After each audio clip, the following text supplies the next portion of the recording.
আমরা এখানে যারা বসে আছি অনেকে 40 পার করে ফেলছি না? আমরা এই 40 বছরে কিছু করতে পেরেছি? এই 40 বছরে একটা মানুষ 300টা বই লিখতে পারে? তাহলে আমরা বুঝতে পারছি যে তাদের সময়ের যে বরকত আর আমাদের হায়াতের বরকত এক না। বরকত সম্পূর্ণ ভিন্ন জিনিস, যেটা আমরা চাক্ষুষ দেখা জ্ঞান দিয়ে বিশ্লেষণ করতে পারবো না। পারবো না। আরও বোঝাচ্ছি দেখুন, রাসূলুল্লাহ সাল্লাল্লাহু আলাইহি ওয়াসাল্লাম সারাদিনে কত কাজ করতেন। তাহাজ্জুদ পড়তেন, শেষ রাত্রে উঠতেন, রাতের এক অংশ ঘুমাতেন, আরেক অংশ উঠতেন, উঠে তাহাজ্জুদে নামাজ পড়তেন, লম্বা কেরাত, মানে এক রাকাতে প্রায় 4 পারা কোরআন তেলাওয়াত করেছেন। এক রাকাতে 4 পারা। আমরা তো 4টা আয়াত পড়লেই একদম তাড়াতাড়ি রুকু করতে হবে, দাঁড়ায় থাকতে পারতেছি না। তাই নামাজ তো ডিজিটাল, এখন যুগের সাথে সাথে নামাজও কি ডিজিটাল। অনেক মসজিদে নামাজ পড়লে মনে হয় ইমাম সাহেব পেশাব পায়খানা চাপ নিয়ে নামাজ পড়াচ্ছে মনে হয়। তাড়াতাড়ি নামাজ শেষ করতে পারলে বাঁচে। আবার দেখা যায় মাঝে মাঝে যে নামাজ মানুষ পড়াচ্ছে, পড়তেছে না, মানে নামাজ পড়ানোর দায়িত্ব সে পালন করছে, নামাজ নিজে পড়তেছে না। তো এই ডিজিটাল নামাজ না, নবী সাল্লাল্লাহু আলাইহি ওয়াসাল্লাম এক রাকাতে 4 পারা কোরআন তেলাওয়াত করেছেন, প্রায় 4.5 পারা তাহাজ্জুদের নামাজে। তখনই তো গিয়ে পা ফুলবে। এই যে পা ফুলতো, এমনি এমনি পা ফোলে? কতক্ষণ দাঁড়ায় থাকলে একটা মানুষের পা ফোলে? তো নবী সাল্লাল্লাহু আলাইহি ওয়াসাল্লামের পা ফুলে যেত, পা মোবারক ফুলে যেত। লম্বা সালাত পড়তেন, সালাতের পরে আবার কিছুক্ষণ ডান কাতে শুয়ে থাকতেন সুন্নত পড়ে। বেলাল রাদিয়াল্লাহু আনহু এসে ডাক দিতেন, তিনি গিয়ে মসজিদ নববীতে নামাজ পড়াতেন। ফজরের নামাজও হতো লম্বা, কেরাত হতো লম্বা। নামাজের পরে আবার সাহাবীদের সাথে কথাবার্তা বলতেন, দিনী বিষয়ে মোজাকারা করতেন। তারপরে ইশরাকের নামাজ পড়তেন, চাশতের নামাজ পড়তেন, পরিবারের দেখাশোনা করতেন, দিন প্রচার করতেন, রুজি রুটির ব্যাপার ছিল। এই সারাদিন যে এতগুলো কাজ তিনি করতেন, একদিনে একটা মানুষ এত কাজ করতে পারে? তো নবী সাল্লাল্লাহু আলাইহি ওয়াসাল্লামের জীবনের বরকত আমার জীবনের বরকত কি সমান? তাহলে বলেন, বরকত কি আমি চাক্ষুষ জ্ঞান দিয়ে প্রমাণ করতে পারবো? এরকম অনেক বিষয় আছে ইসলামে যেটা চাক্ষুষ জ্ঞান দিয়ে প্রমাণ করা যায় না। কবরের আযাব দেখেছেন? কেউ কি প্রমাণ করতে পারবে? আপনি কি ফেরেশতাকে দেখেছেন যারা এখন এখানে ঘিরে রেখেছে জায়গাটা? এই জায়গাটা কি ফেরেশতারা ঘিরে রাখে নাই? আল্লাহ রাসূল কি সেই কথা বলেন নাই?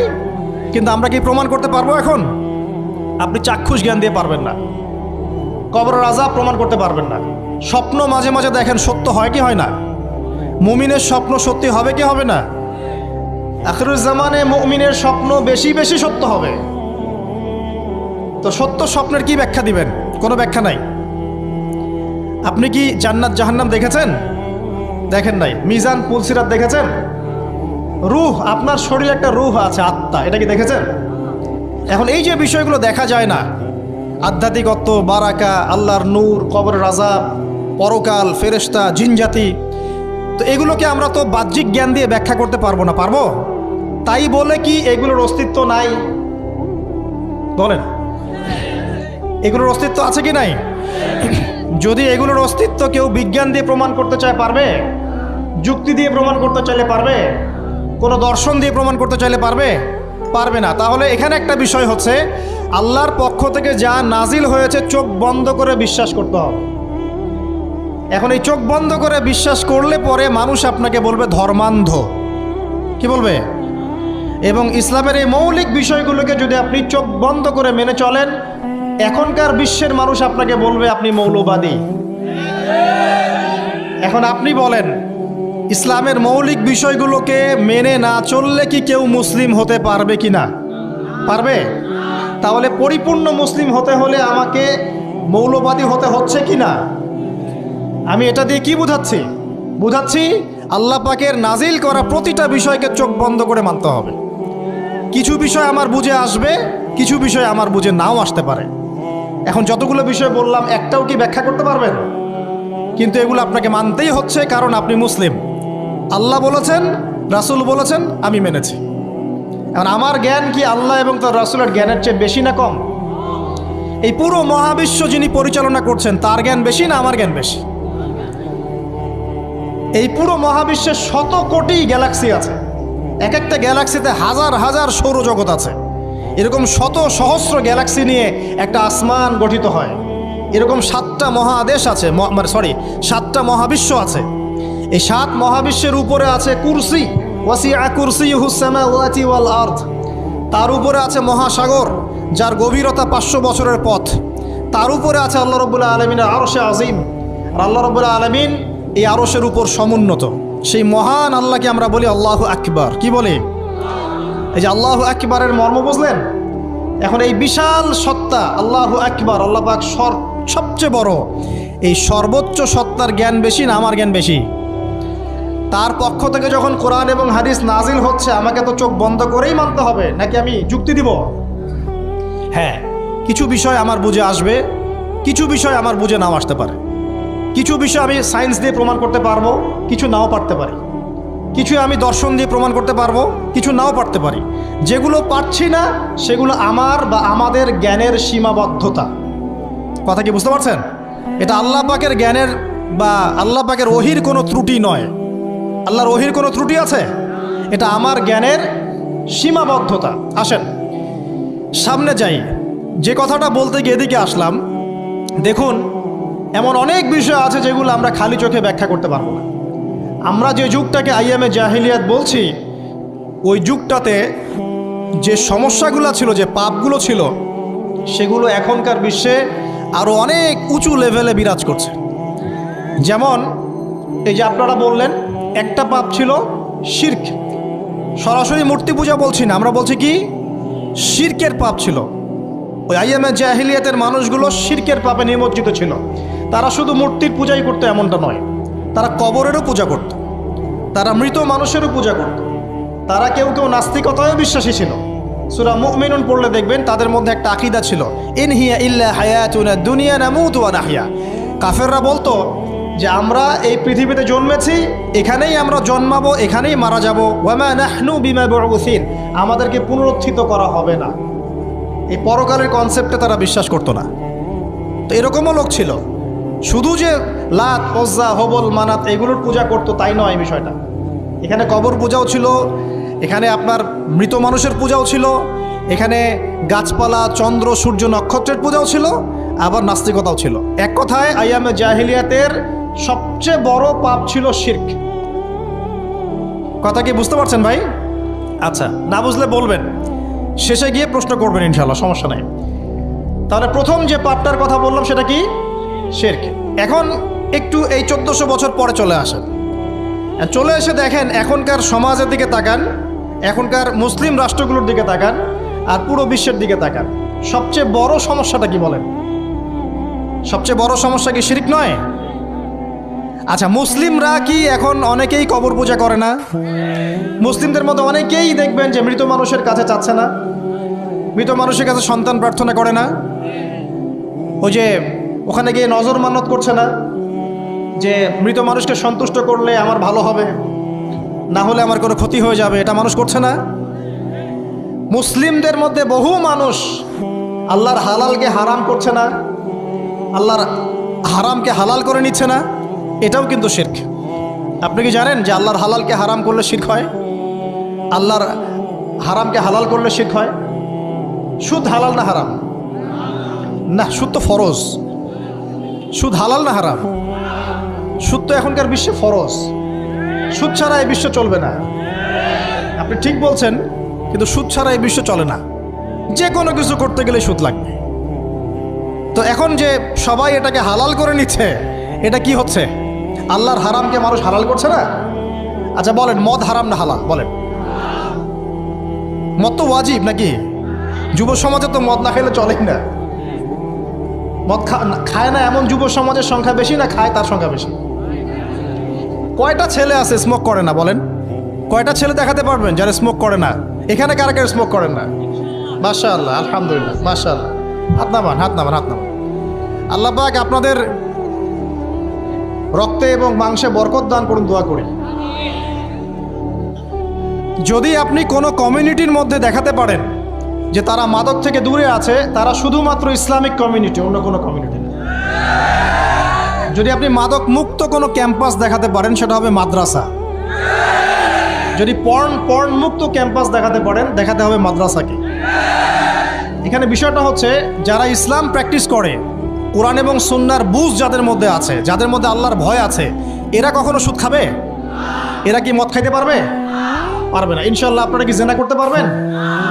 আল্লাহ পাক আপনাদেরকে ঈমান আমলের উপর অটুট রাখুন, আমিন। যে কথাটা বলছি, কেউ যদি আল্লাহর হালালকে হারাম করে নেয় আর কেউ যদি আল্লাহর হারামকে হালাল করে ফেলে, এটাকে কিন্তু শিরক বলা হয়। এই বিষয়ে কি এই সমস্যা নাই? বুঝেন না? এই সমস্যা আছে কি নাই? আছে। সামনে আগান। এই বিশ্বের শিক্ষা ক্ষেত্রগুলো দেখবেন, এই শিক্ষা ক্ষেত্রগুলোর মধ্যে নাস্তিকতার শিক্ষা বাড়ছে না কমছে? বাড়ছে। এই বিশ্বের অর্থনীতি দেখবেন, অর্থনীতির মধ্যে শিরক বাড়ছে না কমছে? এখানে আপনাকে সুদ নিতে হচ্ছে, এখানে আপনাকে আল্লাহর নাজিলকৃত ইকোনমি বাদ দিয়ে পশ্চিমাদের নাজিলকৃত ইকোনমি বহন করতে হচ্ছে। এটাও এক প্রকার কুফরি। আরও সমস্যা আছে।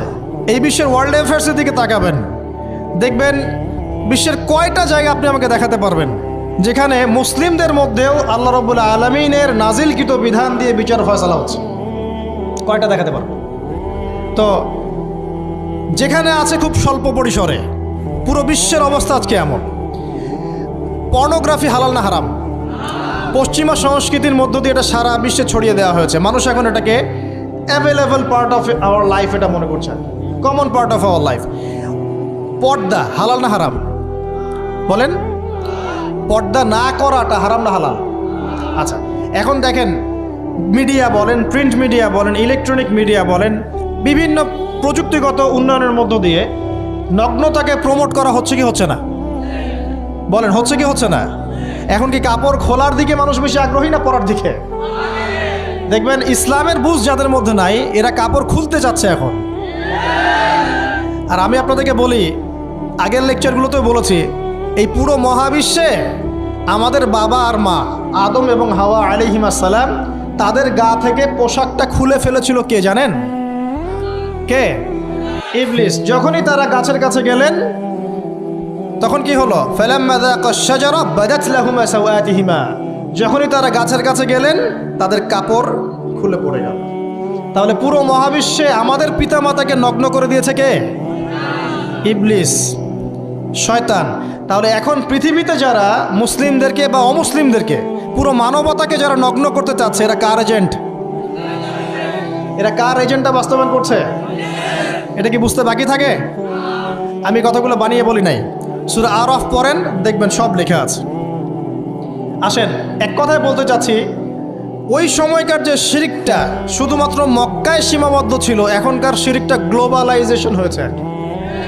পুরো দেশে দেশে দেশে শিরক ছড়িয়ে পড়েছে আর কি। আসেন, ওই সময় আরেকটা বড় পাপ ছিল, যেটাই যে এক ভাই বলল, সেটা হলো রিবা। রিবা, রিবা মানে কি? সুদ। রিবা মানে সুদ, জানেন তো? আর সুদ তো ফরজ নাকি ভাই? আচ্ছা, এমন কোনো গ্রাম নাই বাংলাদেশে যেখানে সুদ নাই, আর বিশ্বের এমন কোনো দেশ নাই যেখানে সুদ নাই।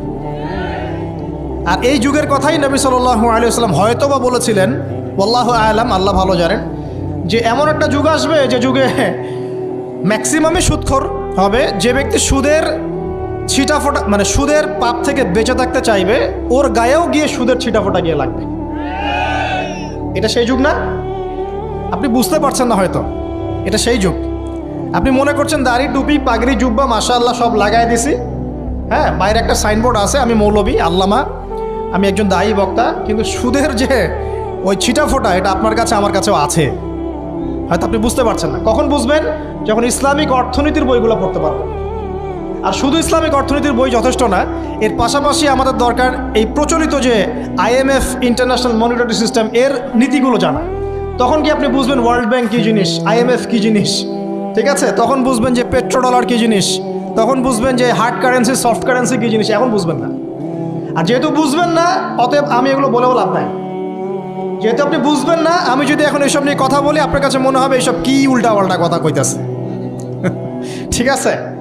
তো যাই হোক, আগে আল্লাহর ওয়াস্তে ইসলামিক ইকোনমিক্স পড়েন এবং ইন্টারন্যাশনাল মনিটারি সিস্টেম সম্পর্কে পড়েন। প্রত্যেক স্টেটের প্রধান যারা আছেন তারা জানেন যে ওয়ার্ল্ড ব্যাংক কী জিনিস, তারা জানে IMF কী জিনিস। ঋণের এমনি এমনি কোনো কান্ট্রিকে তারা ঋণ দিবে না, একটা বিশাল বড় সুদের জালে ওদেরকে ফেলবে, তারপর জনগণের রক্ত চুষে সুদ শোধ করতে হবে। আর যারা পারবে না ওরা যে শ্রীলঙ্কার মতো দেউলিয়া হয়ে যাবে। ও কেন দেউলিয়া হয়ে গেছে? বিকজ ও ঋণ শোধ করতে পারছে না, বাস দেউলিয়া। তো যাই হোক, পড়াশোনা করেন। আমি একজন স্কলারের নাম বলে দেই, এক লেকচারে তো সব বলে দেওয়া সম্ভব না। সম্ভব? আমি রাস্তা দেখাচ্ছি আপনাদেরকে। আপনারা আল্লামা তকি উসমানীর বইগুলো পড়েন, নাম শুনেছেন? আচ্ছা, নাকি এখন বলবেন যে উনি তো হানাফি মাযহাবের, আমি তো আহলে হাদিস পড়বো না, এটা বলবেন নাকি? আল্লামা তকি উসমানী এই বিশ্বের সবচেয়ে বড় আলেমদের একজন। আল্লামা তকি উসমানী এই বিশ্বের সবচেয়ে রিনাউন্ড আলেমদের একজন।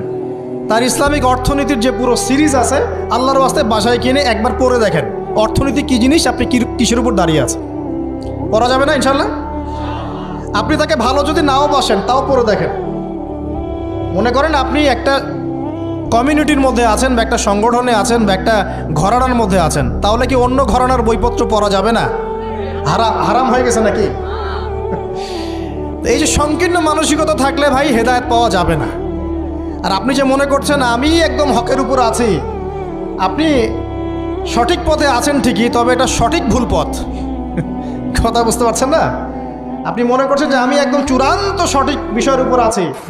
হ্যাঁ, আপনি সঠিক বিষয়ের উপর আছেন ঠিকই, বাট আপনি সহি একটা ভুল পথে আছেন। এটা বুঝবেন পরে, যখন জ্ঞানের পরিধি বাড়তে থাকবে তখন বুঝবেন যে সহি পথ কোনটা, সহি ভুল পথ কোনটা। মুসলিমদের মধ্যে ফাটল সৃষ্টি করে জান্নাতে যাওয়া যায় না। যায়? পুরো মুসলিমরা একটা উম্মাহ, এবং যারাই মুসলিম উম্মার মধ্যে ফাটল সৃষ্টি করতে চায় এরা উম্মার বন্ধু নয়, শত্রু। মুসলিম উম্মার মধ্যে কোনো ফাটল সৃষ্টি করবেন না। সবার মাঝখানেই হৃদ্যতা, ভালোবাসার বন্ধন থাকবে। যদি বিভিন্ন ধর্মের মানুষ একসাথে বসবাস করতে পারে একটা দেশে, তাহলে বিভিন্ন তরিকা এবং মাযহাবের মানুষও একসাথে থাকতে পারবে একটা দেশে ইনশাআল্লাহ। আমরা আমাদের মাঝে ইখতিলাফি বিষয় থাকতে পারে, কিন্তু দিন শেষে আমরা সবাই মুসলিম ইনশাআল্লাহ। দিন শেষে ইসলামের জন্য দাঁড়াতে হলে দল, মত, মাযহাব, তরিকা নির্বিশেষে সবাই একসাথে দাঁড়াবে ইনশাআল্লাহ। আল্লাহ পাক আমাদের হৃদয়টাকে প্রশস্ত করুন, আমিন। জাহেলিয়াতে 2 নম্বর সমস্যা ছিল রিবা। এই রিবা সম্পর্কে আগে বলি যে এখন আল্লাহ পাক কি বলেছেন। আল্লাহ পাক বলছেন যে ইয়ামহাকুল্লাহু রিবা ওয়া ইউরবিস সাদাকাত। আপনি যদি দান সদকা করেন, যাকাত দেন, যাকাত ভিত্তিক অর্থনীতি চালু করেন, আল্লাহ পাক আপনার সম্পদকে বাড়িয়ে দিবেন ইনশাআল্লাহ। আর আপনি যদি রিবার মধ্যে যান, আল্লাহর বক্তব্য হচ্ছে, এটা আমার কথা না, আল্লাহ পাক বলছেন আপনার সম্পদ সংকুচিত হয়ে আসবে। এখন আপনার ডিসিশন, আপনি কি করতে চান করতে পারেন, আমাদের কিচ্ছু বলার নাই। লাকুম দীনুকুম ওয়ালিয়া দিন, আপনার বুঝ আপনার, আপনার দিন আপনার, আমার দিন আমার। আল্লাহ বলছেন ফাযাক্কির ইন্নামা আনতা মুযাক্কির, উপদেশ দাও তুমি, তুমি উপদেশ দাতা। লাস্তা আলাইহিম বিমুসাইতির, কারো প্রতি তুমি দারোগা নও। আল্লাহ বলছেন আপনি সুদে থাকলে সম্পদ সংকুচিত হবে, যদি ছেড়ে দেন, যাকাত দেন, ব্যবসা ভিত্তিক ইকোনমি চালান, আপনার সম্পদ বাড়বে ইনশাআল্লাহ। কি করবেন, ডিসিশন কার? আপনার। আল্লাহ পাক বলছেন ইয়া আইয়ুহাল্লাযীনা আমানু, হে মুমিনগণ, ইত্তাকুল্লাহ। শোনেন ভাই, আল্লাহ বলছেন ইত্তাকুল্লাহ, তোমরা আল্লাহকে ভয় করো। ওয়া যারু মা বাকিয়া মিনার রিবা, সুদের অবশিষ্ট সব অংশ ছেড়ে দাও। সুদের অবশিষ্ট সব টাকা ছেড়ে দাও। ওয়া ইল্লা ইন কুনতুম মুমিনিন, যদি প্রকৃতপক্ষেই তোমরা মুমিন হয়ে থাকো তাহলে ছেড়ে দাও। ওয়া ইল্লাম তাফআলু, যদি তোমরা না করো। কে বলছেন? আল্লাহ। যদি তোমরা এটা না করো তাহলে আল্লাহ কি বলছেন? ফাআযানু বিহারবিন মিনাল্লাহি ওয়া রাসূলি, আল্লাহ এবং তার রাসূলের সাথে যুদ্ধের ঘোষণা শুনে রাখো। এটা কার কথা? এখন আপনি যদি চান আল্লাহর পক্ষে যুদ্ধ করতে পারেন, আপনি চাইলে আল্লাহ এবং তার রাসূলের বিপক্ষেও যুদ্ধ করতে পারেন। আপনাকে কি বাধা দিবে? দিবে না। ডিসিশন কার? ডিসিশন আপনার। নবী সাল্লাল্লাহু আলাইহি ওয়াসাল্লাম আরও বলেছেন যে, আপনারা জানেন হাদিসটা, নতুন কোনো হাদিস বলছি না, আপনারা জানেন, প্রত্যেক আলেম জানেন, প্রত্যেক মাযহাবের ইমাম জানেন। কি সেটা? যে সুদের পাপের 70 বা 73টা শাখা আছে। কয়টা? 73 বা 70টা শাখা আছে। তার সবচেয়ে নিম্ন শাখা হচ্ছে নিজের মাকে বিয়ে করা।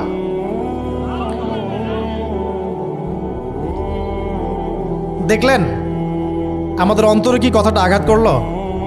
আপনি কি আপনার মায়ের সাথে, নাউযুবিল্লাহ, আপনি কি আপনার মাকে বিয়ে করতে পারবেন? এটা কি কোনো ব্যক্তির পক্ষে সম্ভব? কিন্তু নবী সাল্লাল্লাহু আলাইহি ওয়াসাল্লাম বলছেন 73 শাখার সবচেয়ে নিম্ন শাখা হচ্ছে সেই ব্যক্তি যেন তার মাকে বিয়ে করলো। আর সর্বোচ্চ শাখা কি? ওই যে আল্লাহ এবং তার রাসূলের সাথে কি করা? যুদ্ধ করা। আরেকটা হাদিস আছে, নবী সাল্লাল্লাহু আলাইহি ওয়াসাল্লাম বলেছেন চার শ্রেণীর মানুষ আছে, এদেরকে আমি সমানভাবে অভিশাপ দিলাম। কয় শ্রেণী? চার শ্রেণী। জাস্ট শুনে রাখেন হাদিসগুলা।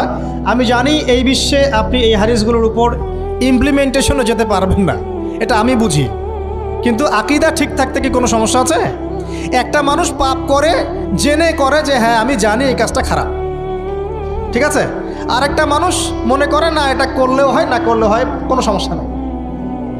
আরেকটা মানুষ মনে করে যে না আমি একটা ডাহা পাপ করছি, এটা থেকে বেঁচে থাকা আমার উচিত ছিল কিন্তু আমি পারছি না, যে আমি মানি না এসব বিধান টিধান, যা ভালো মনে হবে দুনিয়ার জন্য করব। এরা কি সবাই সমান? একজন মানুষ যে জানে যে এটা খারাপ কাজ কিন্তু বাধ্য হয়ে সে করতে হচ্ছে, সে ব্যক্তি তো ওর চেয়ে কিছুটা হলেও উত্তম নাকি?